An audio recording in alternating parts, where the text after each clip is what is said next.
ہمارے ہاں کچھ بچوں نے قرآن کریم حفظ کیا ہے، آج وہ اپنا آخری سبق سنائیں گے اور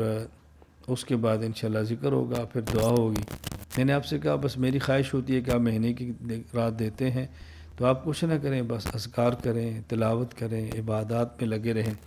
اور اس کے ساتھ یہ فضول وقت نہ گزاریں۔ 2 یہاں کھڑے ہیں، 3 یہاں کھڑے ہیں، 5 وہاں کھڑے ہیں، اللہ کے لیے گپیں چھوڑ دیں۔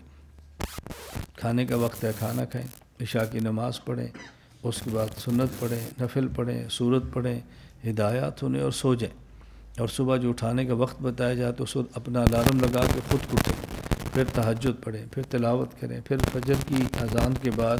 آپ کو پتہ ہے فجر کی نماز تک پھر ذکر ہوتا ہے، اس میں شرکت کریں۔ تو بس ہمارے اوپر ذکر کا رنگ غالب آنا چاہیے، کیونکہ اللہ کے رسول صلی اللہ علیہ وسلم کے ارشاد ہے نا، دلوں کو زنگ لگ جاتا ہے اور دلوں کا زنگ اللہ کے ذکر سے دور ہوتا ہے۔ تو اس لیے ذکر کیسے اہتمام کریں کہ اس سے زنگ اترتا ہے، اس سے دلوں کی قدورتیں ختم ہوتی ہیں، دلوں کی بغض اور نفرتیں ختم ہوتی ہیں،